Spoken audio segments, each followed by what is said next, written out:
Dear participants to the Leuven Seminar, this session is a bit special because it's the first session of the seminar where we will discuss a paper that everybody should have read in advance. If this is not the case, you will find a link to the paper in the chat. The paper has been written by Professor Joel Klein. The title is Different Layers in the Distinction Between Appearances and Things in Themselves in the Critique of Pure Reason. Joel Klein received his PhD in philosophy from the Federal University of Santa Catarina in 2012 and is now professor of philosophy at the Federal University of Paraná in Curitiba. In 2015, he became one of the three main editors of Studia Kantiana and is also a board member of the Brazilian Kant Society. He is an associate member of the Philosophy Center of the University of Lisbon and is also a Humboldt Research Fellow at the University of Munich. Joel Klein has published a book with the title, I translated to English, Kant and the Idea of a Universal History, a book that was published in Portuguese in 2016.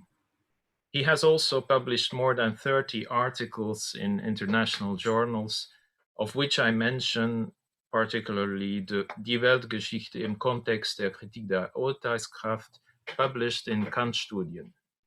In addition to his work on the theoretical and practical philosophy of Immanuel Kant, he also works more generally on modern philosophy, epistemology, concept of democracy, philosophy of law, and also philosophy of history and theories of justice. Now, as Joel told me, this paper is a little bit special in his in the scope of his investigations, because in the later years he has been working more on the practical philosophy of Immanuel Kant, but it was an idea he developed some years ago, and he wanted to discuss it with all the participants. But as we agreed, I give now the floor to Joel, who will give a short introduction to the main thesis of his paper. Thank you, Henny, for the introduction. First of all, I would like to say that I'm very pleased to be here and discuss this work in progress with you. And also want to thank Karen and Henny for the invitation. Before I read the introduction of the paper, I just want to say something about the background of my research. Most of it dealt with Kant's philosophy of history, and in the latest years I work more with Kant's philosophy of right. But while I work with philosophy of history, I have noticed that Kant was making use of a very complex and changeable concept of phenomenon or things in themselves. He used both readings, the two aspects and two worlds interpretation, sometimes in the same passage. So while I tried to understand these movements, I came across two papers, one of Michael Oberse, one from Klein de Bouet, at that time, 3 or 4 years ago. And this gave me some hints to start a new reading of the first critique that I was giving some classes on it. And then, for my surprise, taking this hint that first, there is no contradiction between two readings. And second, that we can maybe think on different layers of distinction. I started with the first critique, and for my surprise, I found, at least I think I have found, 6 different layers of this distinction. And well, I'm not sure of them, but I'm pretty confident that at least I have some very good points to defend this interpretation. And a question, can I share the screen? Or can you maybe share just the first two pages of my the paper, just to see this? Normally, you should be able to share your screen if you want to.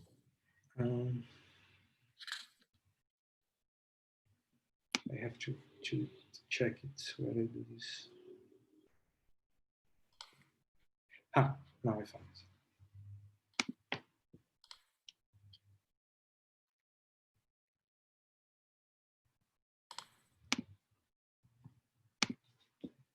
Are you seeing now? Yeah. So I just will read the first 2 pages, so to give a picture of what was my intention. The debate about the meaning and the role of the concept of noumena and things in themselves in the critique of purism is complex and has a too long history to deal with in a single paper. Instead, I want to continue on from a position defended in 2 recent papers. As a starting point, I adopt Ober's thesis that there is no necessary contradiction between the 2 aspects and the 2 world interpretations, and therefore that they may be reconciled. Secondly, I also accept De Boer's contention that the concepts of noumena and things in themselves do not belong to a single one-dimensional system. So differently, analytical layers exist that are intrinsically related to the second-order discourse of transcendental reflection.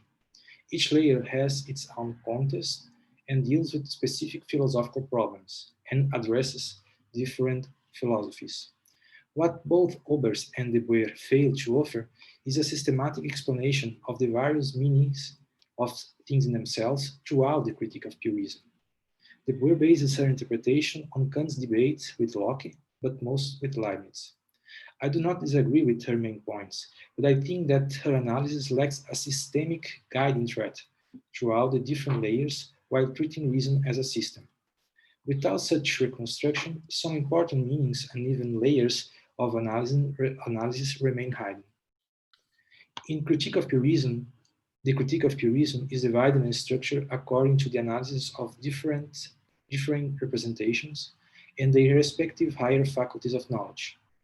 I will argue in this paper that each level of transcendental reflection is related with a particular faculty of knowledge and deals with a specific meaning of the distinction between appearances and things in themselves. So the concept of things in themselves becomes responsible for circumscribing the use of some representations and is related to a particular kind of illusion.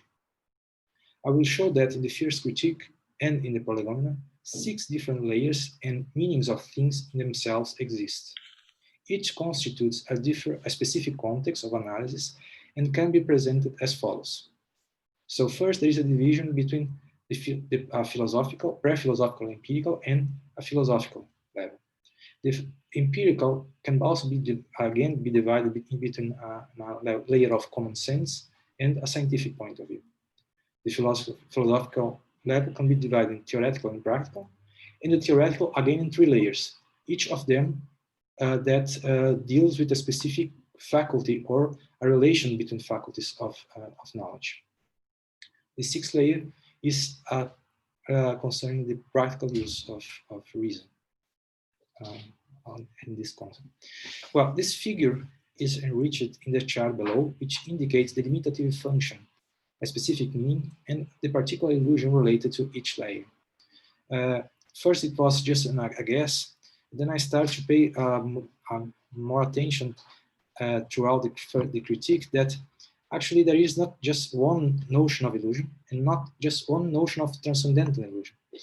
So I tried to, was a hypothesis, to link these different concepts of illusions with this different concept of phenomena and these different ways that Kant wants to establish limitations. So in the first layer, we can say that there is a subjective limitation of perception. Here it deals with 2 aspects and a 2 worlds interpretation. The illusion that is specific in this context, we can call it subjective illusion. And concerning the things in themselves, we can say that we have a theoretical determination of them. In the second layer, we can call this collective of empirical limitation of perception. Here, I think that we can defend just the 2 aspects interpretation. We deal with empirical illusion, and we also have a theoretical determination of things in themselves. Now, in the philosophical level, that starts in level 3, we can say that we have a limitation of possible perception. Here we have 2 worlds and the 2 aspects as possibilities. We deal with perceptual illusion, and we have with no determination of the concept of things themselves. In L4, we can say that we have a limitation of possible knowledge. We deal with the two aspects interpretation. With the specific illusion is, we can call it intellectual illusion. And we have also the no determination of the known. In L5, we can say that we have a limitation of possible experience. Here we deal exclusively or mostly, the argument is given in order to defend the position of two worlds. Really. We have, Kant actually uses the specific concept of transcendental illusion, or we can also say maybe rational illusion. And here we have an analogical determination of nomen. So we can use, make a regulative use of ideas. I will say that L3 is specific of the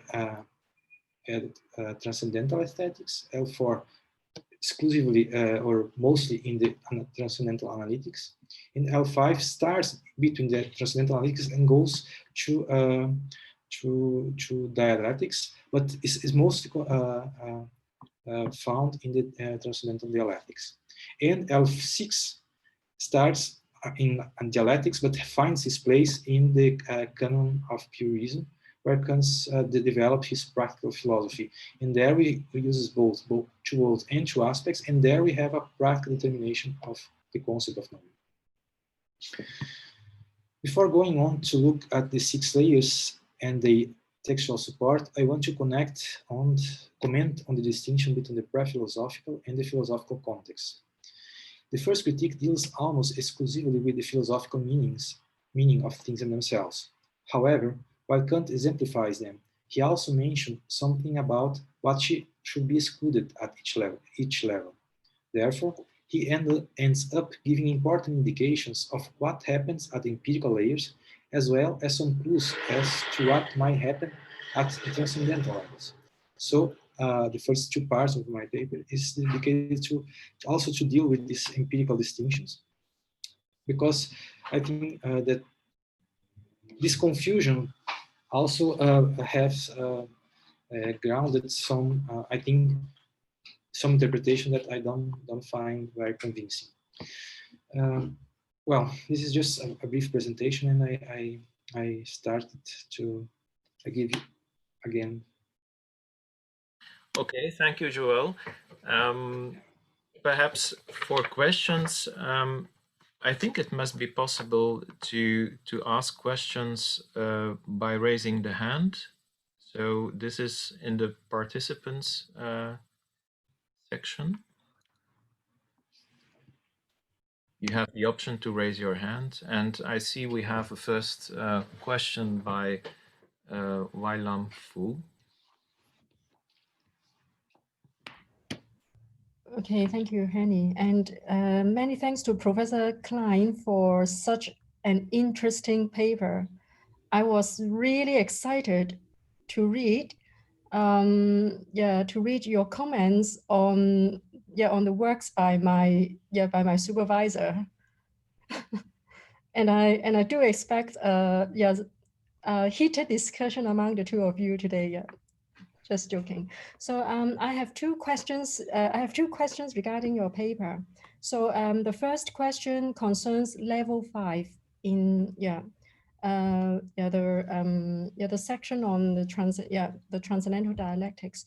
So at the beginning of the section on level 5, you mentioned that Kant is dealing with a different kind of understanding and a different kind of objects at this level of reflection. So, however, Kant is still using the term "the thing in itself" to refer to this kind of objects. So, for example, Kant is calling God the thing in itself. So, if at this level of reflection, Kant is dealing with a different kind of objects than the previous few levels, then why would Kant still use the term "the thing in itself" onto ideas like God? Thank you for your question. I thought that something like this question must be appear today. I think that Kant tries to use the same concept throughout the critique in order to show that he's not dealing with concepts that are completely detached from each other. So actually, I would say that these different layers are actually different ways also to dealing with the same problem that are connected in a way. So if he was using completely different concepts, he would give the idea, I think, that there was not connection between all the layers. So I think he is not completely strict when he used, for example, the concept of transcendental objects thinking themselves. He makes some changes during the critique. He's not completely strict how he uses it, but I think that the context should give us the meaning of in which sense he's thinking the problem. And I think the way that he insists in using the same concepts is to show that there is a connection between the system, and not and there is not another problem, a problem that will be outside the system. So I'm not fully convincing of my answer, but I think that this will be the main reason, because he insists of not using completely different concepts and try to make connections as a system in a systematical way. Oh, okay, yeah. So my second question has something to do with this connection in this case. So at the beginning of your paper, you mentioned that there are 6 different layers to the meaning of the term thing in itself. So I wonder if there is a common element that, that unites them together in such a way that Kant can use the same term, the thing in itself, to the different layers of the understanding of the objects.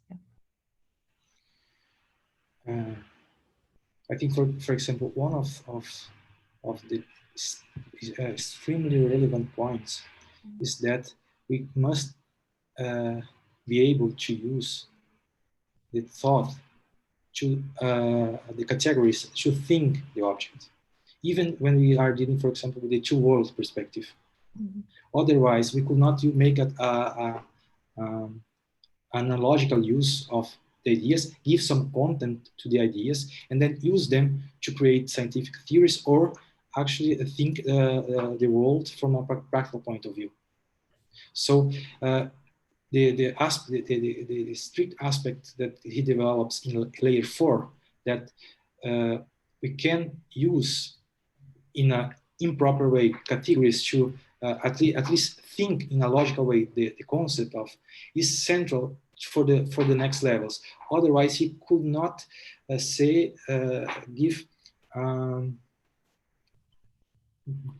have an argument to say that we can't thought of ideas or the objects that ideas refers to, and then use it in a regulative use. This will be my way of now giving two answers, but I should have to think a little bit more. Thank you for the question. I think this will be my way of the direction, at least, as how I will answer you. Oh yeah, okay. Are you satisfied with the answer, or was not? Well, I guess now it is a bit clearer for me that, first of all, Kant is not really strict in the use of his terminology, and the second thing is that perhaps the common elements that brings these 6 layers together is simply that at each level of our thinking, we are all looking for something that can't cause the thinking itself. So perhaps this is the only connection among these 6 layers. I will not say this is the only one. For example, I try to use this metaphor of a building block, a building that actually, for example, the 5th level cannot strictly have a more is not broader than the first one, in the sense that we have a different kind of objects that we can know. So in a sense, neither no level, the next levels, it contradicts the first one. Actually, each level gives us another point of view of how we can use our faculties to deal with the appearances and the knowledge. So I will say that they must be connected and they must not contradict each other. So, for example, I didn't think about it fully until now, but for example, I don't know if you can say that we could have the fourth and the fifth level without the third, for example. So there must be a dependence in this sense also. Oh, and for example, we cannot say that we can think a true-world perspective without having the fourth layer that gives us the perspective of at least using our categories to think on general objects. mm-hmm. Yeah. Okay. Yeah, this metaphor is very helpful. Yeah, thank you. Thank you very much. Thank you.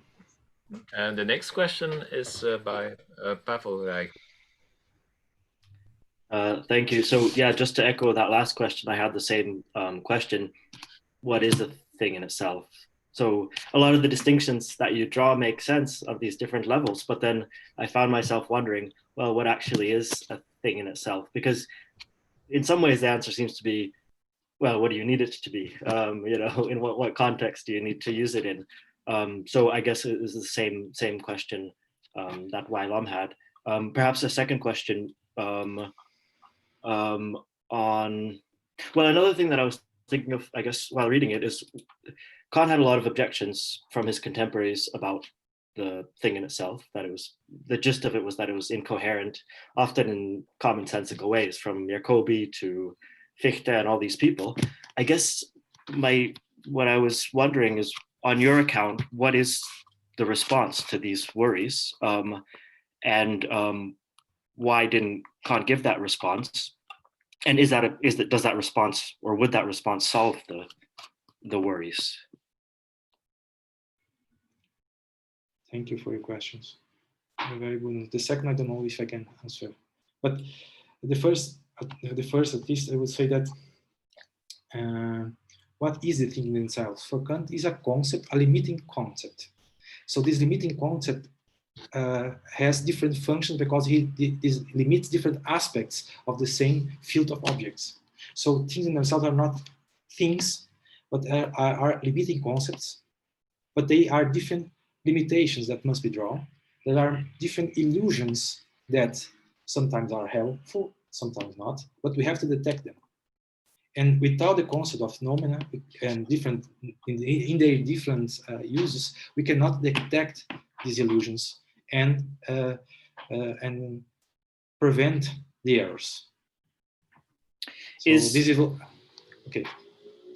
Is thing in itself synonymous with boundaries, as he uses it, for example, in the Prolegomena, like the boundaries of reason? In a sense, yes, but I will say that there are different kinds of boundaries.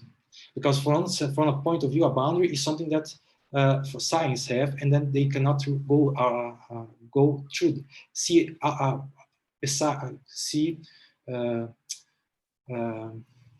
after the boundaries. So the limit, the concept of limit, is more conceptually is more difficult and has more meanings than just boundaries. So, for example, I try to indicate that even though there are some connections, there are different kinds of illusions. For example, in the layer 4, the most illusion is to think that we can use categories just in a logical sense and have some content, objective content with them. In the level 5, actually, we have the possibility to think things that are unconditioned. So, in a sense, there are a connection, but there are different aspects of them, and we can recognize different kinds of illusions that affect us in each moment or each way of using of our faculties. So I will try to resume my point. Things themselves are not something, actually are a limiting concept that help us to see different ways or different aspects of the same limitation. But this limitation, brings a new meaning to see the things that are inside. For example, something is to say that we know real knowledge. Is other thing to say that we have the limits of possible experience. So possible experience have a broader meaning that only a real knowledge that we may have. So I will say that these different notions of noumena doesn't help to see besides the phenomena realm, but see different ways of seeing the phenomena. This will be my answer. The second one is difficult. I don't know all the discussions that Kant have at the time, but for example, with Jacobi and something, most of the time I'm not sure about it, but I think Kant didn't answer it because this is my point of view, that he saw that they didn't understand what Kant was trying to do. So was actually giving an answer what the question they have done actually will push Kant outside what he's called transcendental reflection. So the question of the nominal causality. For Kant, this didn't make sense because we already are dealing with representations, and then this nominal causality is an empty question for Kant, I think. But this is just my hypothesis. I'm not sure about it, but this will be my first reaction. Thanks very much. Thank you. Okay, thank you. We have a question by Leslie, and then I think it's Abraham Anderson, and then Luciano Perulli. So Leslie, please go ahead. I've got two verbal points. The concept of thing in itself may be as ambiguous and many-layered as the concept of reality. The contrast occurrence of things themselves, or contrast illusion and reality seems to come much the same thing.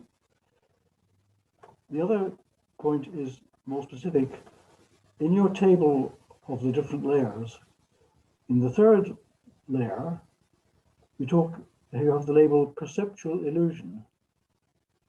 Now, by perceptual illusion, I understand things like the stick in water looking bent, or the Muller lyre, or the moon at the horizon looking bigger. So what's the difference between the illusion at the first level, which is where I tend to put perceptual illusions, and the third level? So we need a different label here. Thank you for your question. I didn't hear the first acoustically very well. The first one. The first was, is the concept of things in themselves as ambiguous, many-layered as the notion of reality? Yeah. I never thought of that precisely, but I would say I have a tendency to say yes. So, for example, as my answer to the former questions, this different concept of noumena didn't help us to see through the real of noumena, but helps to see different ways of seeing the phenomenon. So I would say that it's something like that. Yes, we have different ways of seeing this reality. But these realities, we just can see them because we have the contrast notion of noumena, a different notion of contrast noumena to see these levels of reality. For example, it's something very different to say that the sun hits the stone, from having a theory that explains, for example, how the forces of light has some influence in the material world. So they have a more elaborated theories that actually have a more broad notion of reality. For this means I understand. I try to explain framing this by saying that making this difference between this limitation of possible knowledge and limitation of possible experience. And when I was checking again this, translating this paper, I'm not native speaking, you can see that. And I was, besides reading, for example, Charles Darwin, Origin of Species. And he makes a lot of inferences, assumptions that, for example, nature doesn't give leaps. And for this reason, he said, we must have a specific species that was in the former position in history that allows us to think this new two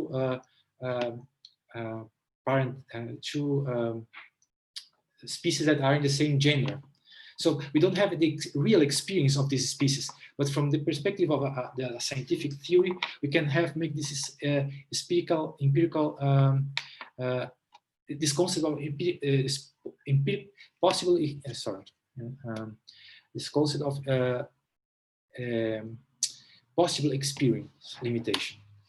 So I will say yes, I will agree with you. I couldn't answer you now, saying what exactly are this difference between realities, but I will tend to say that there are some connections and sequence on the notion of reality that is connected with this notion of phenomena. The second question,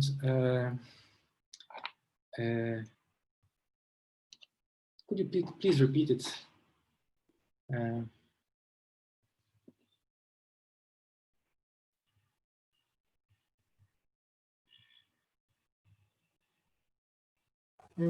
Yes.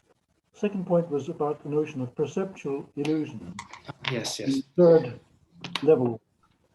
The phrase perceptual illusion, to me, covers things like the sticky water that looks bent, and the Muller-Lyer illusion, and a whole variety of other ones. And it seems to me those belong, if anything, in your first layer. So what is the difference between the kind of illusion at the first level and the kind of illusion at the third level? Actually, I will say that I will frame your question by putting the perceptual illusion in the second layer and not in the first one, because the first would be a very subjective one. For example, if I have I've been under narcotics, so I think that I see things. So the first layer is very subjective. The second layer is more about the perceptual, what actually Kant uses the concept of perceptual empirical, when I put a pencil and a cup of water. So maybe the name, the concept that I use give this ambiguity. But what I was thinking, the third level, in order to call it perceptual, my intention was to indicate the tendency of pushing the concept, the intuitions of space and time, which are perceptions, that frame our perception, to all things. And this extension that from that time and space will cover all things.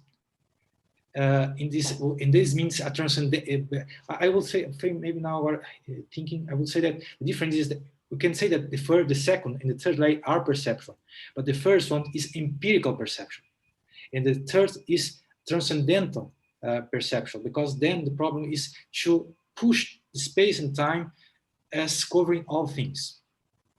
So I will say both are perceptual, but in the state of transcendental, we have in the third level, because then the point is to push space and time to all things. So are different kinds of perception.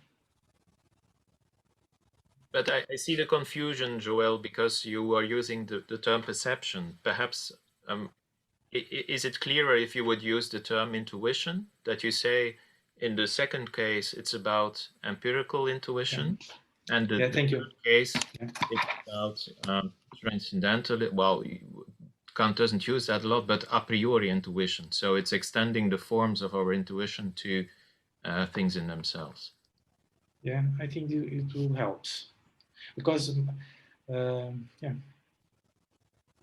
Because I think indeed the term perceptual illusion, we all think about the stick in water that is bent, and so optical illusions in a way. And I'm not sure if this, if we put a distinction and using the concept of intuition instead of perception, would that solve your problem, Leslie?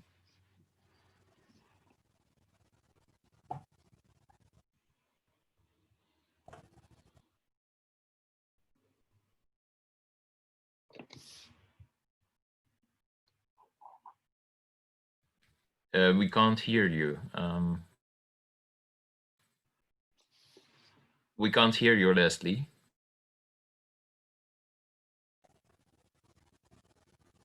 Is that better? Can you hear me? Yes, now it's okay. Okay. When we're talking about the whole of space and time, from Kant's point of view, what is the illusion here? I mean, he says they're empirically real. They're very, very real in their own way, but they're transcendentally ideal. But are we under any illusion here? Well, maybe Newton was, maybe Leibniz was, but can we specify what exactly the illusion is? I suppose that's asking us to specify what we mean by transcendental idealism, which will take us the whole century.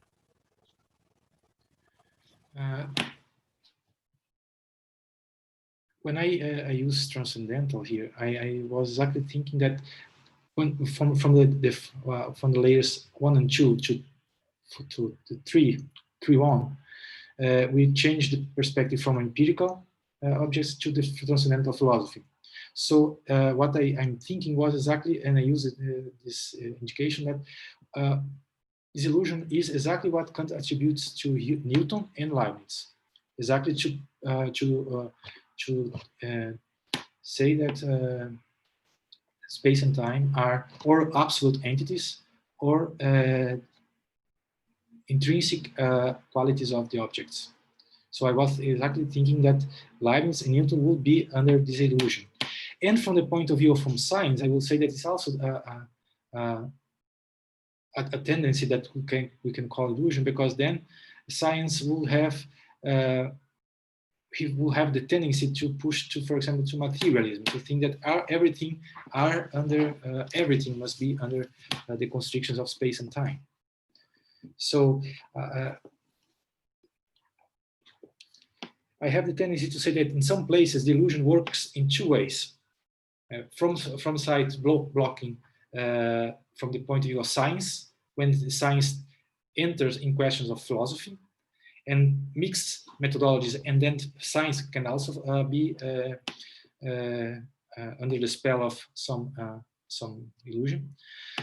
And from the point of philosophy, I think this can be clearly seen in level 6, when Kant say that we can have two kinds of illusions. From side, the skeptic or the empiricist that try to derive morality from experience. This is one side of the illusion. And the other side is from the point of view of the transcendental theology that tries to derive from the moral concepts something, categories to think or to determine the knowledge.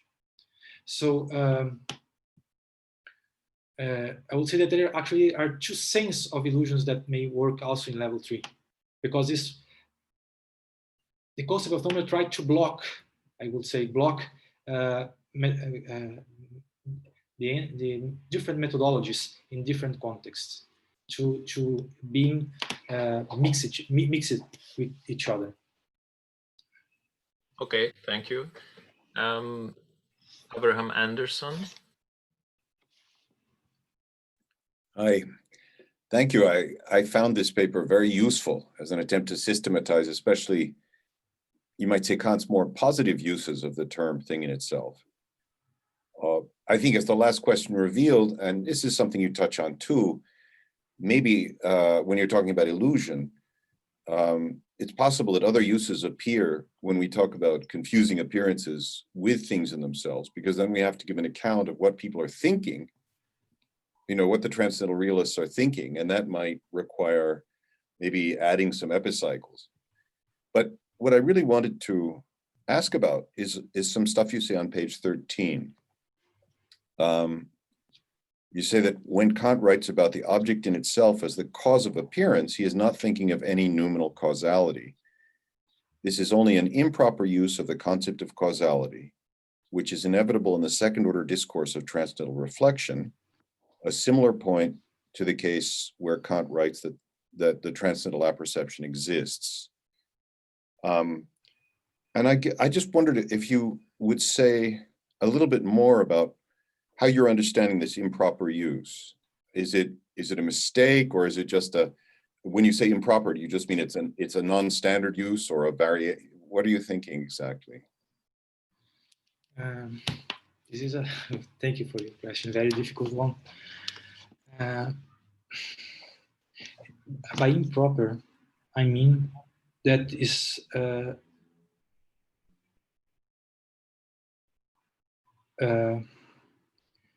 it implies some restrictions that we, if we don't see them or don't perceive them, we may fall. I even say that maybe we can say about something of philosophical illusion, because when philosophy is a kind of reflection, we use our categories that in a first use is to the first and primary, I would say, even the natural use of categories is to help us to determine the objects, empirical objects, and we have to use the same instrumental, these categories, to think how our way of thinking the objects.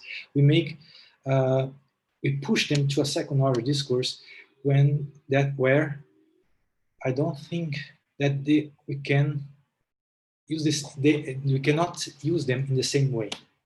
And if you don't see this distinction, we may fall prey of this kind of philosophical illusion.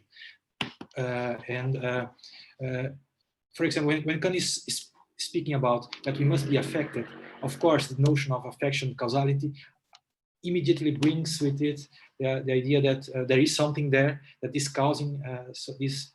So when actually Kant is doing is assuming that, well, we are affected, and then we have this representation, this empirical representation, this sensible manifold of sensibility, and we have to synthesize them. And then what we synthesize as an object, we think that under it there is this kind of object. We are actually already are using this category of causality in a second way of using it that is not the same that the natural use of. And I will say that this is the point that makes the confusion in philosophy. We cannot. We have to see this movement, this change of context, and for this reason, I don't think that is an improper use in the sense that is faulty or no, is wrong. But there is it brings with it some kinds of limitations that if we don't recognize them, we may think that we can, for example, make just a logical use of them to determine objects in general, for example. So it's not a pejorative use of improper. We cannot use all the notions of categories that we use when we are applying them to empirical objects when we are making philosophy, because we already are in a second level that we don't have an object to synthesize in the sense. So I have this. I will share with you now as just a very high guess. I sometimes I have the impression that the whole critique of purism is a kind of experimental experiment that starting from some assumptions, how we can justify and explain that we have knowledge. So it's already a kind of second order that we cannot determine. We can never have an objective knowledge in philosophy as we have in natural science, for example. And this already indicates that we don't have, there is not the same use of categories. And these I use as improper. If you have a suggestion of another word to put here, but improper already, I think, signs that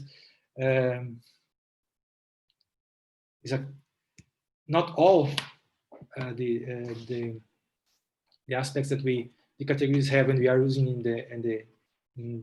with empirical objects, we can translate in the philosophical level. I guessed that you meant something like that, but in English it is a little tricky because it's more of a connotation of a mistake, even though the meaning that you're using it with it also exists in English. So I don't know whether you'd be satisfied with something like non-standard, or I'm not sure exactly what would be a good alternative. But I think non-standard, it's a good suggestion. I will think more about it. Thank you. Thank you. Then we have Luciano Perulli. Hi, Joel. Thank you very much for the paper. It was really interesting, really exciting to read. So when I read the paper, I was really, really taken through the reading. And so my question concerns something that I was in a way expecting to find at the end, and which I couldn't find. So maybe, so you say that, so that there is the idea of, you try to reconstruct the systematic meaning of the distinction between thing in itself and appearance throughout the critique of pure reason. And you go through the very empirical level until and you arrive at the very end of the critique of pure reason. And you show how this distinction is, let's say, repeated and changed in a way at the various level of the work. But my question is, this is a distinction. So what is the thing that is, so is there something underlying that is distinguished, something that in a way allows us to keep together these two things that are distinguished? So let's say a unity that underlies the two parts, so appearance and thinking in themselves.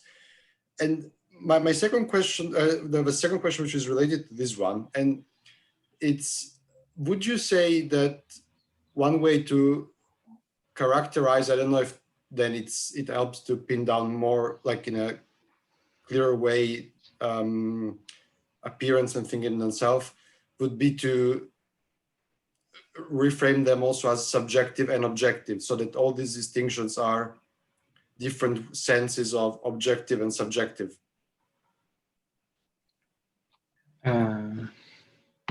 I will start with the second. Thank you for your question.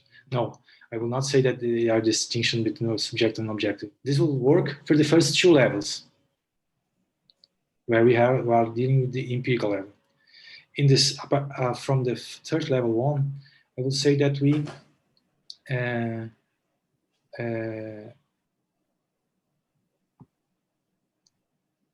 are not determining the concept. We had not a positive concept of phenomena, only a regulative one in layer 5, because then we give some content, but this is just analogical determination. And in layer 6, when we have the practical reason that gives content to it.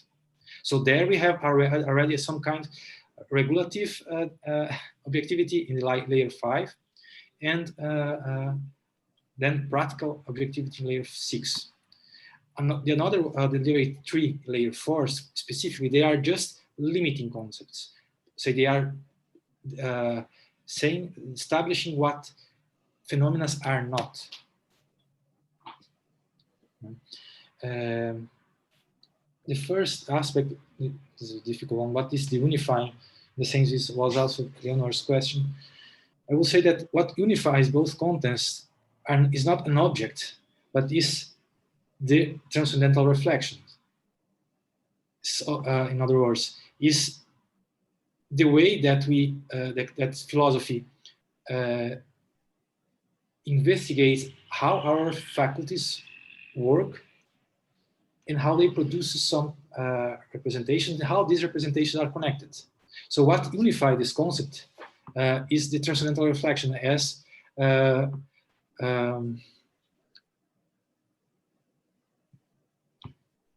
not some object outside of it. Because if we are dealing with idealism, we are already saying that we are not really dealing, we are not talking about realism, but idealism. The idealism already means this distinction. Yeah? And then we kind of, sorry. No, sorry, go ahead. Sorry. So the special kind of transcendental idealism is the kind of, we are not saying that this is objective outside us, but it is grounded in our self-reflection of how our faculties work. So, and when we are making this movement, this is what gives some kind unity between these both concepts. But this is not something that is outside us as objects. For Kant, we are always dealing in a representational framework. For Kant, this will be my point. Yeah. If I can just have a very short follow-up, or Henry, is this? Yes, I think that's allowed because the major part of this is discussing the text. Okay. So go ahead. No, I see your point, Joel. Yeah, of course, I didn't mean something like an object that, let's say, gives it. Yeah, my clue was something like reason is the underlying unity that then is, let's say, divided into the distinction, into the that draws this distinction. So always at the idealistic level, and not in the, let's say, this naive level. Say out there, that's the object, and that's. Sorry if I didn't understand. No, but thank you for the clarification. That's helpful. Then I will agree with you that what is underlying is, and this is, I will say, a teleological point of view in Kant, that all faculties must have a good use and a connection. This I was talking with Klein. For this reason, he ends with a history of philosophy, history of reason, and a point of view that, for example, when he talks about the error in the beginning of dialectics, he says, well, we can make errors, but there is not possible that some faculty, faculty of knowledge, is fundamentally wrong, in a sense that it cannot have a good use of it. So this is a teleological assumption that I will say give a unity and a systematicity along all the critique. So we can make a bad use, a wrong use, but if we have a faculty, that must have some positive use of it. And the task of transcendental reflection is to find which good use is it. Okay. Thank you. I think that's clear. Next question by Luis Felipe Garcia. Thank you. Can you hear me? Yes. Yeah. Yes. Okay, good. Thank you, Joel. It was very, very good and very helpful to gravitate among those different layers. I was just wondering, I have two questions. One from the perspective of what happens afterwards, the German idealists, and one from the perspective of the Kantian interpretation. So afterwards, many German idealists will make this distinction between in itself and for us, or for itself, or something like that. So we'll have like a contrast between in itself and something that is for us. And I was just wondering, when you make this distinction between layers and all of the layers are determined according to our faculties, aren't we actually transforming the in itself in a for us? Because it is in itself for intuition, in itself for understanding, in itself for reason, for common sense, for science, and so on. Are we not dissolving the in itself in a sort of different kind of appearance, a different kind of for us? And when you say, for instance, that the in itself is a limiting concept, or it is a not phenomena, or what appearances are not, isn't it in a certain sense what Fichte will do afterwards when he says that actually the link between all those senses is that they are not I? Do you see a connection here? Because I feel that this sense of the unconditioned from the in itself is being diluted in a certain kind of conditioned. Schelling has a very interesting youth text in which he tries to explain this notion of thing in itself, and he tries to say that in itself is what something is independently of its appearance for us, so it is unconditioned. But thing is something for us, and so it is conditioned because it is a concept. And then he says the problem of the thing in itself is that there is a sort of unconditioned conditioned. And I was wondering if you were if this reading transformed the unconditioned condition in a condition, and we lose this sense of the unconditioned. And that would be the first question. And the second question is related because we have the two words interpretation and the two aspects. And you try to preserve both interpretations as I understood the text, but I have the feeling reading it and from your answers that you really go in the direction of the two aspects, because you're always saying it is from the perspective of understanding, or from the perspective of intuition, from the perspective of reason and so on. It's always a certain kind of aspect. And I was wondering if we perhaps lose this, what do we keep from the two-world interpretation? And yeah, so that would be the two questions. Yeah. Thank you, Luis. Thank you all the questions. The first one, I think that this is my answer, but I really think that Kant will say something like that, is that if we cannot say absolutely nothing about the unconditional, in the sense that even what it represents in relation to the phenomenon, so an absolutely, this will be absolutely a vacuum, a complete vacuum of meaning.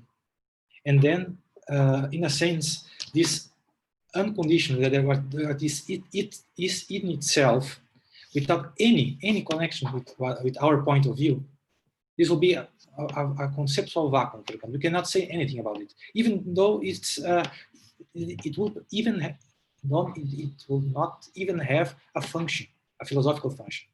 We could not give an argument for the need of this concept. So in a sense, you are right. This concept of phenomena are concepts for us, but they actually help us to establish the limits of our knowledge or possible experience.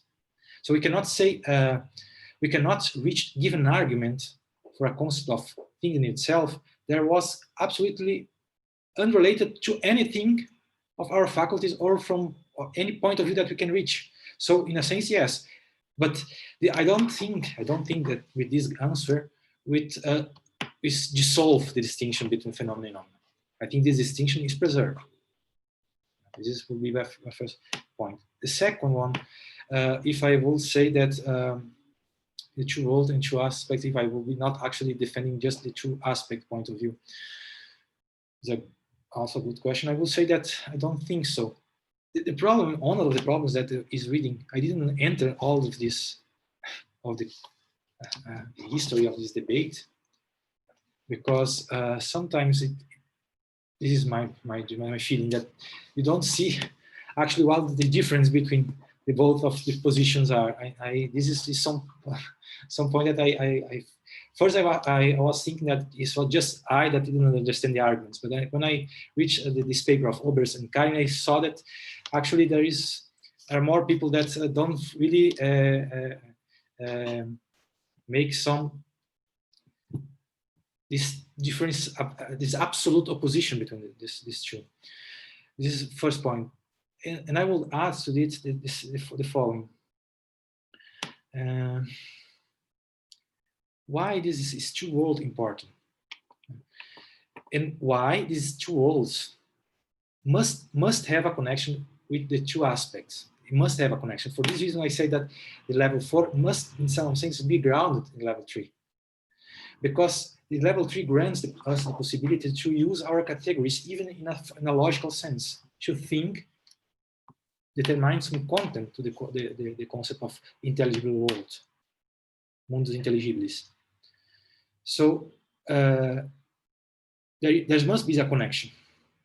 But what the two world perspective adds, interpretation adds, that there is another kind of entities. So it is a difference between the quantities of entities that we are dealing with. And for example, God, the soul, are not entities in any sense that we can have a second aspect. I mean, that we can that appear to us. So we are dealing with a different number of entities, and this is very important for Kant. For example, for the teleological use, the third critique, and the philosophy of history.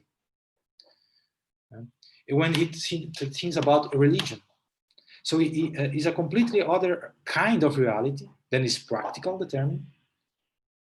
But and I don't think that the two aspects could deal with this kind of requirements. And I will even go further to say that I don't think that the two aspects could deal with the theoretical regulative use of ideas. Because the idea that as if God is there, and that as if there is some wise intellect that creates the world, I don't think that is just some fantasy that we assume as a mere point of view. I think there is some kind of I use the term of nominal ontology, even in just in a thinkable way. But we assume this. We have to assume it, because otherwise we will not be capable of making a full use of the regulative ideas of reason. Okay. Then we have a question by Tristan.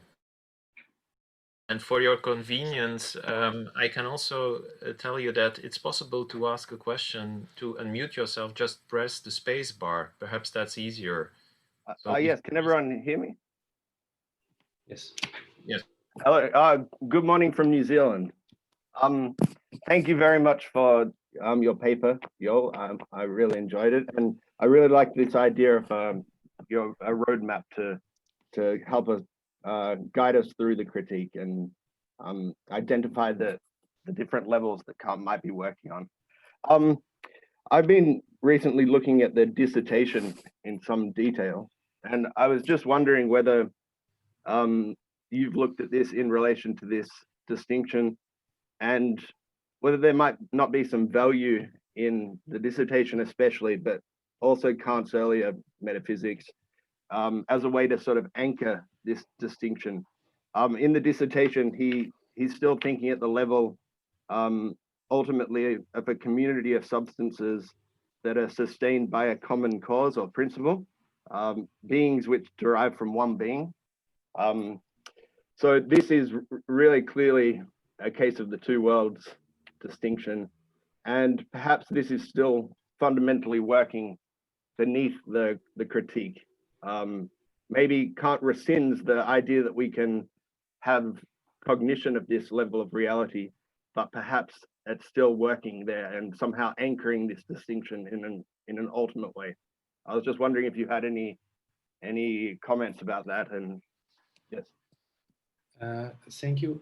I don't know well the dissertation. I just read it once or twice, so I cannot give you a full answer about it. But I will say that what for at least as I read it, what is the movement from the pre-critical to critical Kant? One of the is to, I know this is a very difficult topic, but at least one of the topics that I think is important is that I don't think that Kant abandons some aspects. What he does is actually give another use of it. So I think the discussions about kind of community, or I think that this is very important for Kant for thinking the 5th level when he deals with the regulative use of ideas. For example, that nature doesn't give leaps. Nature is a coordinated and organized. So this is the point that Kant is not, I'm not saying that he's determining the phenomena, but he actually is making a specific use of it as it is related to the true world position.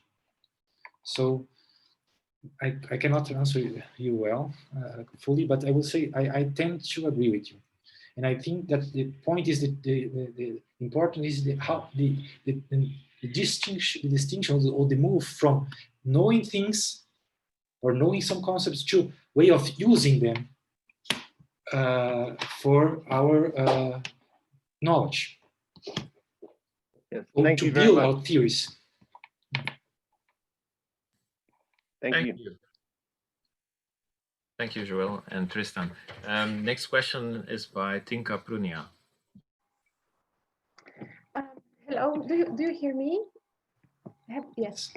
Thank you for the paper. I have just a short question related to the scientific method, so to level 2, where you mentioned the scientific method. Do you understand it as a specific method? How do you place it within the critique? This was one of the these aspects. Was one of the latest that I developed. So I not fully. It's not fully clear for me, but I would say that I was working some 2 years ago on the topic of the relation between Bacon and Kant. As you know, Kant dedicated the second version of the critique to Francis Bacon. And I tried to map the 4 kind of idols that Bacon uses to find different illusions in Kant. And I think that you can find some really strong relations between this doctrine of idols in Bacon. Why I'm taking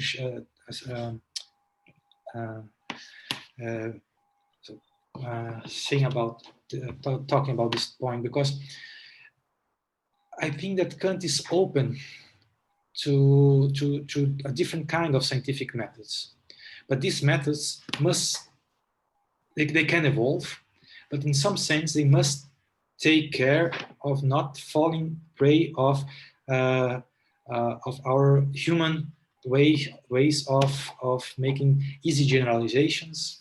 So the experiment with the control of variables is the way of we can pass the distinction, make the distinction with just appearances to a thing themselves in the second layer. I will say that Kant does not have a complete theory of the scientific method, and I will say even that he is open to different ways of doing it, but this must have some kind of relation between what we in a sense perceive and what we think that exists, because if we don't have any connection of it, then I think we lose the relation with what, in a sense, what we perceive. So we can make, there can be very different, very big distance with what we call as real in the second layer and what we call just an appearance. But in a sense, there must be some connection. For this reason, I say that I think this point Kant will, I'm not sure, but I think that Kant is at this level talking about just a two-world perspective. sorry, a two-aspect perspective. Because in a sense, there must be some connection between what we call, what we know as a scientific object and what we perceive as human beings, natural human beings. Mm-hmm. And this is the point of the experiment. I think the experiment is a way of showing the things that in the first moment we don't perceive. Yes, we force nature in a way. Mm-hmm. Yeah. So here scientific method would be thus related to Bacon, not so much to Newton or Wolff, who uses the same terminology but understand something different in it. I don't know. I will not restrict it to Bacon. I will say that in some sense it must deal with what is happening in natural science. So I will not say that Kant is restricted to one kind of empirical method. He will be open to improving or even changing methods.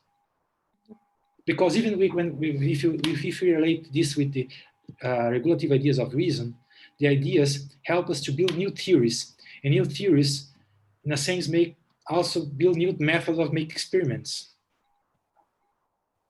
So I will not say that this is something fixed and rigid. Thank you. Thank you. Okay, then we have a question by Karin de Boer. Yes.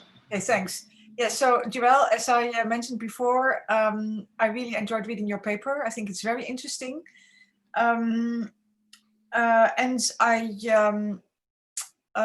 so one of the questions I have is I think very much related to Louise's question earlier on. And so I want to push you a little bit on this point, because I think that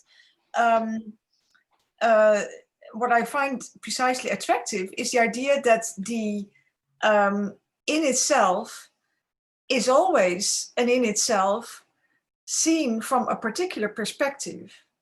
Yes, so that it is us in our capacity as common sense human beings, or in our capacity as scientists, or in our capacity as Newtonians, or in our capacity as Wolffian philosophers, etc., who are in the need to posit a certain distinction between what appears to us and what doesn't appear, and can be conceived as the unconditioned or the ground, whatever.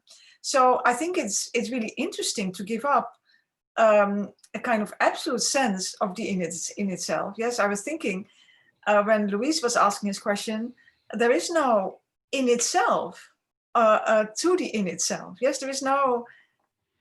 The in itself is always for us because of this perspectivism.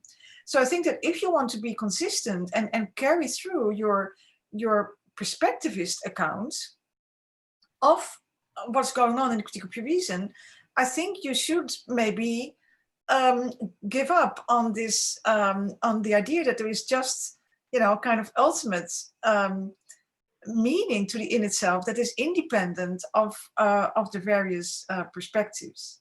So that's more of a remark.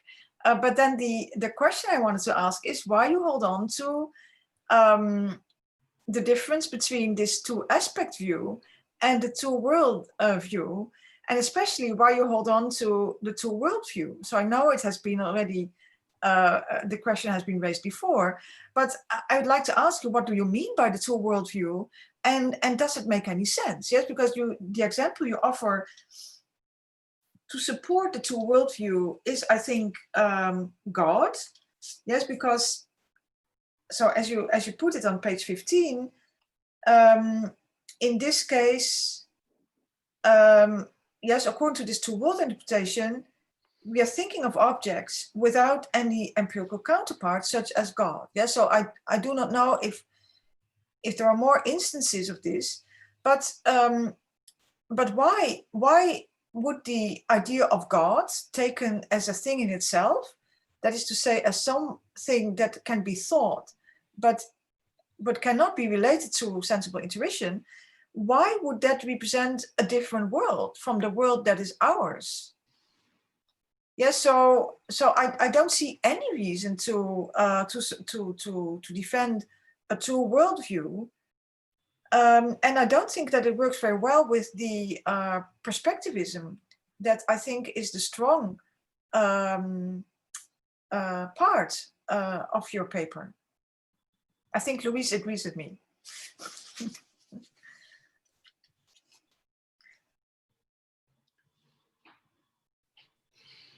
Thank you, Karen. Thank you very much.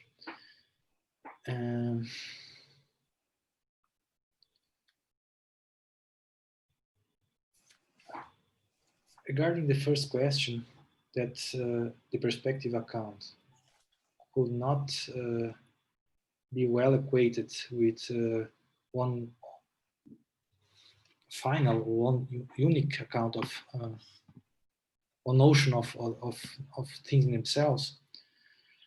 I don't know if I understand it, because I don't think that I have given the idea that we have one final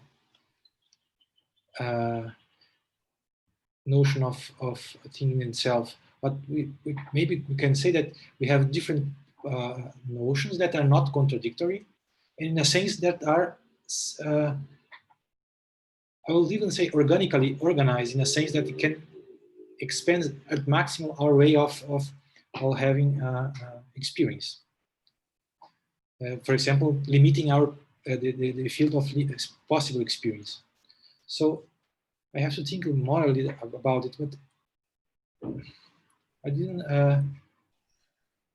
I think what maybe what this was my answer to I don't now I forget the name. Luis? Was that no before Luciano? I think what connects all the concepts is the perspective that we are making a second order reflection that how our faculties work. So all of these positions, in a sense, are connected because we are not outside how our faculties work. But this is just a methodological, we will say, way of connecting these concepts. And in this sense, we can say that we have just one concept, because all of them, at least from L3 to L6, are methodologically connected from the point of view of philosophy. Okay, so if I can ask you, yes, so please. I thought that you disagreed with Luis that all the various notions of the in itself are notions of the in itself for us. I thought you disagreed with that, but maybe you, yeah, maybe. No, I didn't disagree. I agree with that. But what the point was is just that actually, I will say what I added was that for Kant, and thing itself that was not this one for us is actually absolute nothing. We couldn't give an argument to legitimize the idea that is a limiting concept. So if we have to say anything about it, even that we don't know it, because the possibility to say that we don't know it is already saying something about it. So in this sense, I agree with all for Kant, all concepts of things themselves are in some relation with us, for us. What Kant maybe will answer to the next idealist is that this concept of thinking itself that is completely without connection with us is actually a complete empty concept. We have just a fantasy. I think this will be my reading in, I think that from Kant. So I didn't disagree for it. So okay, what I just say that what he was talking about, this concept actually doesn't mean anything, has no function in the system, has no argument, and in a sense doesn't mean anything, even as a limiting concept. Now the second question, I think this is a very difficult one, but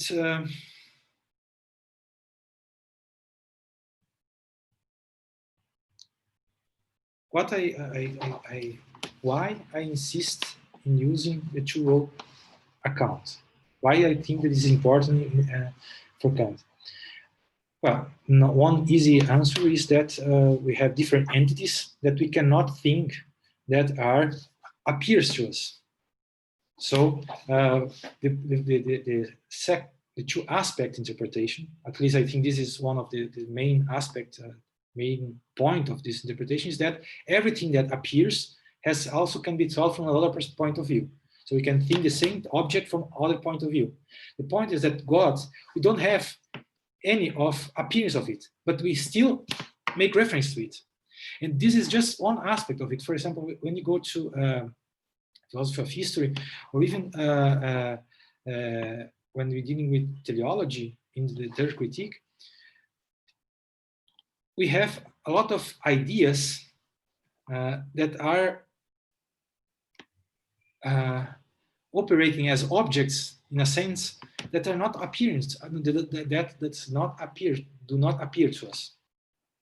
So maybe I could say that, of course, the two-world aspect, sorry, the two-world is in a sense taught from the two-aspect view. That I could, in this sense, I think that this was one of the points of Ober's paper, that it says, in a sense, the two positions entail each other in some sense. But they are not just in opposition. They are not opposing each other, but also they, in a sense, are related with each other, in the sense that in order that we make analogical use of ideas to give some content to God in order to think nature, we must at least think it as an object. And then in doing that, we already are assuming the point of view that our categories are a broader, at least logical meaning, that are not restricted to appearances.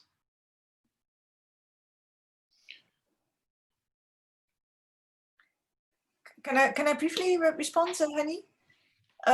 Yeah, so I agree that that we must distinguish between things that can appear to us, but that can also be thought independently of the way they appear, and that there are things that can only be thought independently of the way they appear, like God or certain ideas, maybe freedom or whatever.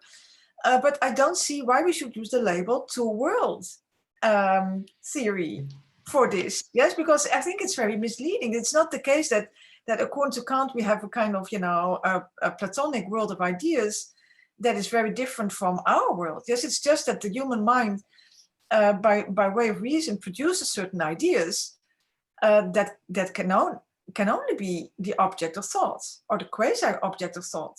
So why conceive of this as a different, as ideas that belong to a different world? Thank you. Let me try another way of arguing it.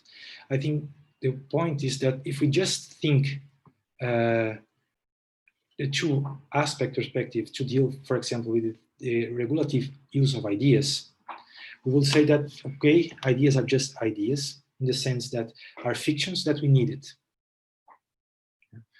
And then this was, I tried to put an argument against this functional way of ideas, because if that was the case, we could think in a lot of ideas or fantastic concepts that in a sense could also help us to deal with other problems. But Kant insists that they are just some kinds of ideas, and in a sense we deal with them in a sense that we assume that in a sense they stand for some objects. And in I think this is became clear when Kant moves from just a theoretical regulative, to a practical regulative and practical determination of these ideas. In philosophy of history, for example, this is a very important point. Kant say we cannot say that we should believe, and we cannot choose to believe. Belief is a kind of Fürwahrhalten that assumes that something exists, even though if we don't have arguments for this. So we actually assume the existence of God. So it's not just an idea that we are assuming in practical point of view. Actually, we are assuming a kind of practical ontology to deal for the problem, for philosophy of history, or even the problem of the highest good. And I will even say the possibility of private property in the philosophy of right, because we think in a sense that we can, with our will, we can establish a relation that exists in a sense. So it's not just a fictional use of ideas. I think there is more to that. Just there's a fiction, and to give a full meaning of this use that is not just fictional, but is an as if in a kind of ontology, but regulative ontology, that we can make a full use of empirical from empirical sciences, but especially for practical reason. For example, in philosophy of history, you can insist that nature guides, in a sense. We have to assume, we have to believe. No, we have not. We believe, and we have reason to believe that there is this teleological meaning in history. So I think it's more to that the two-aspect view could deal with. But I see the problem. But I don't know if you.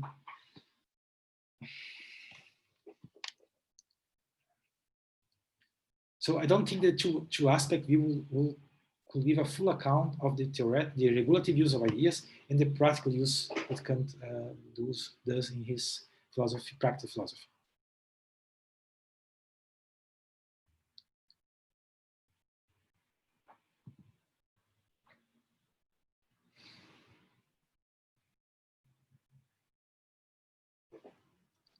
We don't hear you, Henny.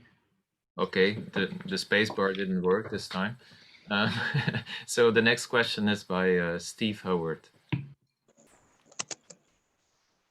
Thanks, Joel, for the paper and for the interesting discussion. I would like to ask about something which you were just talking about in your second reply to Karen, which is your points about the determination of the ideas on the 5th and 6th levels. And I wonder whether that fits with your account of things in themselves strictly in terms of limitation, because the analogical determination of the ideas is as the analogical determination of God, soul, and world. And then the practical determination is the determination of the postulates of God, the soul, and immortality. And I wonder if you would either need to say that, strictly speaking, you are not determining things in themselves, but ideas and postulates, or that if you continue to call them things in themselves or noumena, you would have to expand your conception of those so that they're not just limitations of possible experience or of theoretical philosophy, to include the guiding function, which doesn't fit within your account so well, I don't think, if you insist on the limiting function of things in themselves. So I just wonder if you would agree with that. I think so. I think so. But this doesn't mean that they don't have this limiting function. But maybe they have one more aspect that also is more positive.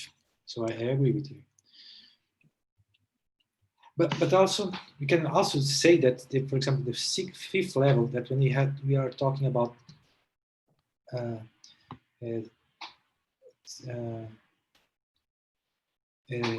scientific theories, we are already in establishing the limitations in concerning the possible experience.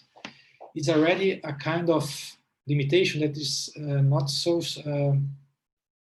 strict, in the sense that already implies some positive aspect, because already implies that you must use it in a sense of in a positive sense. Yeah, and this is what I try to say in the level 3 and 4. We have no determination at all, and when we make some determination, even if it's analogical or then analogical practical, we already make something more about it with them. So I agree with you. I don't know if you have some suggestion about how to characterize this. Yeah, Because, no, it's something that I'm also interested in, and because there are these comments. Well, I think it would be interesting to look at the complicated notion of limitation, as you're kind of pointing to, which is that Kant says that by limiting something in a certain way, you free it in another. yes, in this, practice and so on. And the difference between limiting and the barriers is that the limit always implies something positive in it. Yeah, although interestingly, in English, it's normally translated as boundary. In the Prolegomena, where he makes this distinction, boundary is that which has something positive, and limit is that which is only negative. Oh, say, I have to check it again. This maybe had passed to me. I have to. Thank you. Okay. We have actually in Portuguese we have another. We use another way around. Boundaries is something that there's no positive, and limit is something that is positive. Maybe this has made me make some mistakes. Yeah.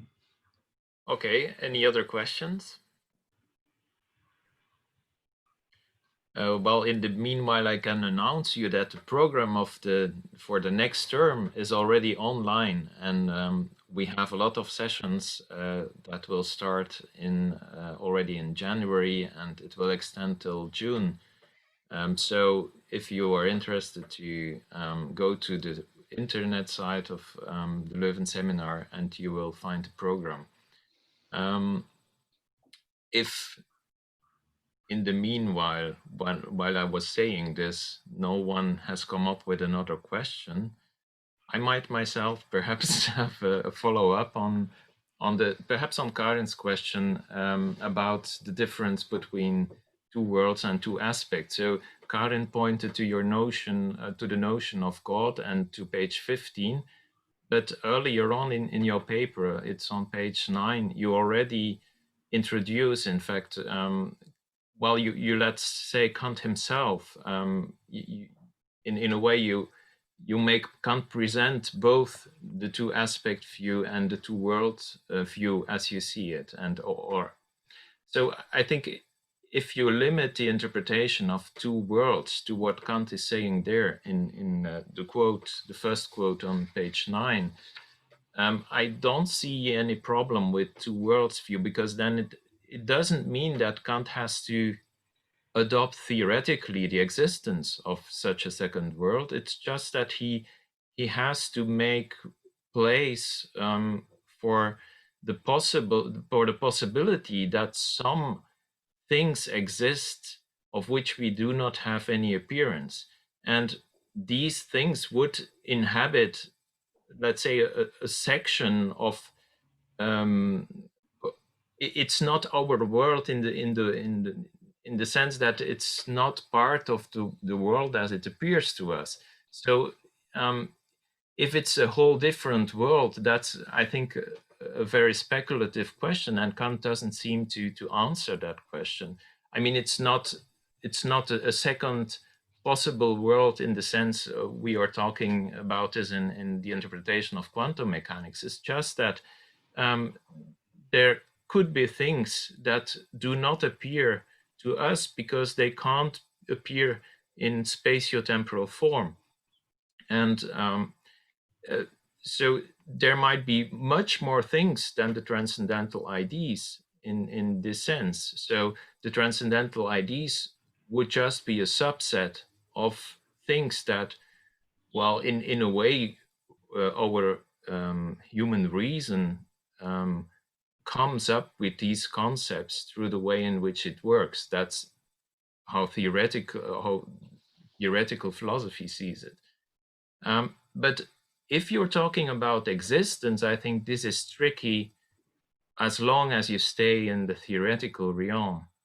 So the existence of some of those objects, and especially those that our reason needs to come to the unconditioned conditions, to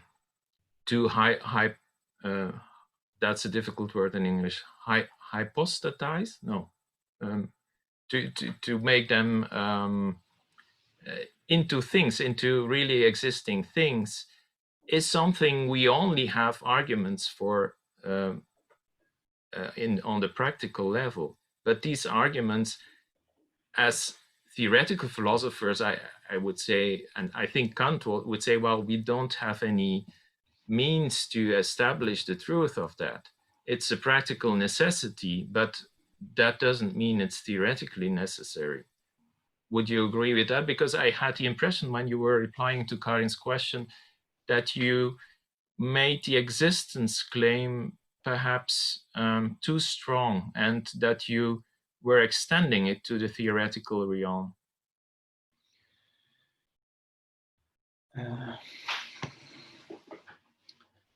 Thank you, Henny. I think that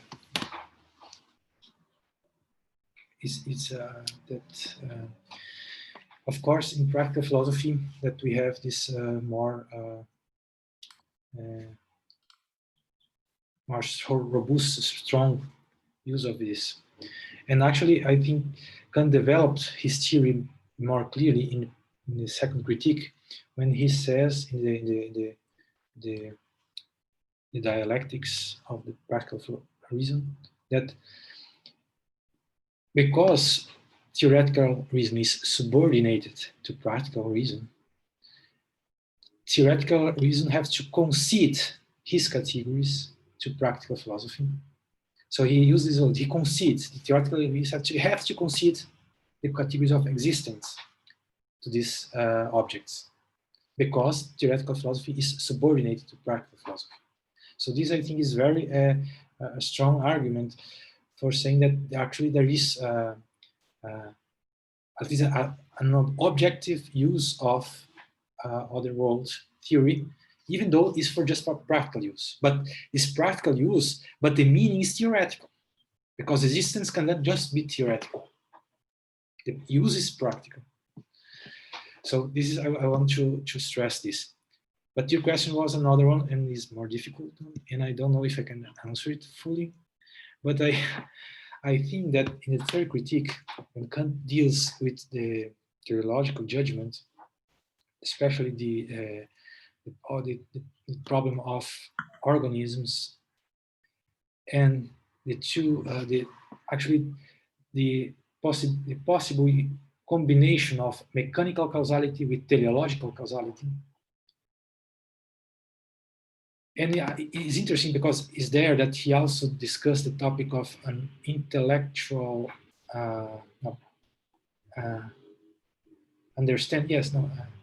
intuitive understanding. This is very connected to it. He said that in order to make a fully and comprehensive use that both maxims, a mechanical causality and teleological causality, together to deal with biological life science, we have to assume that in some way there is this underground level that connects it both, so they are not in opposition between them. So he doesn't develop much further, but I am tempted to say that he is not making a kind of a fictional use of the ideas there. He actually is making a little bit more strong claim, which I don't think that is a theoretical determination, but is a kind of analogical determination of a kind of being that grounds the creation of the world. And we need it in order to use together the mechanical and teleological causality. We could call it heuristic, perhaps, no? Excuse me? Could you call it heuristic? Yes, but the interesting thing is it's not something heuristic that we can choose not to use. So we need it in a very strong sense. This is the point. I see there's another question for you, Joel. If you're not too tired. I enjoy it. Sorry for my bad English. So Abraham, go ahead. I just wanted to come back to this terribly improper I think, which is the being itself, according to Kant. And I wonder if the question of the status of the I think doesn't give you some further reason for standing up for your, let's say, more positive conception of the in itself. Yeah, I think so. I didn't want to go in there because this is also a kind of very black hole that push you. You can go, but I think so. But because Kant say that in improper use, but he says I think exists. So we have to, it's just an assumption. We cannot prove it, but we assume, and it's more just a fictional assumption, I will say, because without it we cannot explain how we make synthesis. Right, and also, if there is no, I think, if there's no what Henrik called the freedom of judgment, if there's no, but maybe freedom is the wrong word, but some kind of spontaneity in the strong sense requires, according to Kant, some kind of transcendental freedom. And that's closely associated with this idea that when the I think is, as he puts it, the being itself. And it looks to me as if we don't allow that, then there are real problems about how there could be any kind of knowledge, to say the least. Thank you. It's a very interesting suggestion. And I kind of agree with where you are pointing to. I think it's a very good argument that could be used for my point.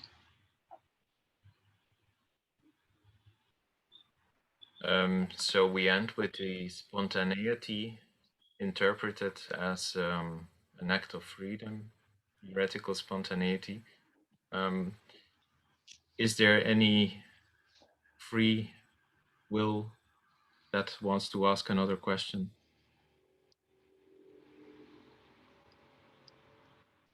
I think Leslie wants, and yeah. Just a quick response to the last one. The I of the I think has to be a person. And the person has to be a person capable of reasons for belief and reasons for action. So we have to recognize the existence of persons. And that's, I think, implicit in Kant.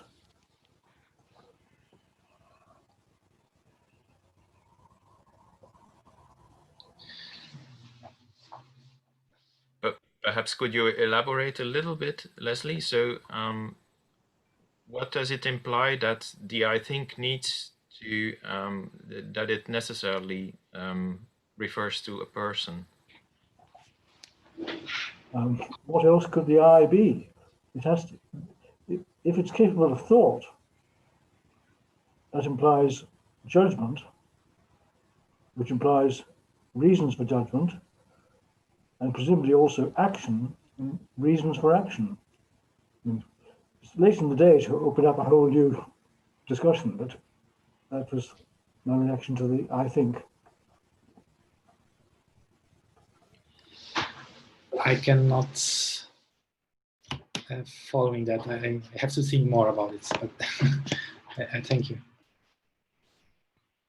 No, I think it sides with what you said about the precedence in a way of practical reason about theoretical reason, and to not see them perhaps as two distinct spheres, but understanding theoretical reason and also theoretical philosophy in Kant's sense to put it in the sphere of global, let's say, practical reason. In the way it's to want to know something is an act, and to, well, but I don't want to. I think you want to say something, Joel? This is just some thought that I have now. I think that one one thing that I want to show in the paper was that there is an intrinsic relation between all the layers, in the sense that they are in some coordinated and complete each other. And in order to move from one layer to another, you have to give some kind of argument or add some new perspective to justify this movement. And I think Kant will agree that, for example, it is a very good reason to think that the I think in theoretical realm is the same, is a person in the practical sphere, because otherwise we would be multiplying entities, and also because this Kant insists in the second critique that the practical use of reason is actually the same reason with another use. So he himself always tried to do the most with one concept, and so I think it's very good reason to think that I think maybe it's connected with the idea of soul, and also it's connected to the idea of the practical subject subject. So but the argument will be then just that there is some kind of organic relation between these all levels, but not that we have from one point of view, from a theoretical level, for example, in transcendental deduction, that from that point of view, that we can make this statement. In that point, we cannot do that. But from another point of view, we can add new perspective on that. Okay. Well, I think this was a very nice session. So some true discussion. I want to thank again all the participants, and of course also Joël for presenting us his work in progress. And I hope, Joël, you will have some ideas to work a little bit, if this is needed, of course, on the paper further, and think further about these questions. Well, we have the habit to leave open the Zoom session a little bit after the official ending of the session to allow everybody to have more informal discussions or just small talk. Even that is allowed. But to officially end the session, let me thank again all of you, and I hope to see you back in the new year in 2021. So as said, we will start also with the Leuven Seminar. We will be back in 2021, and let's hope that Corona will be less back than our Leuven Seminar. Bye everyone who leaves the official session. Bye, and thank you all for your very interesting questions, and they will help me a lot to go further.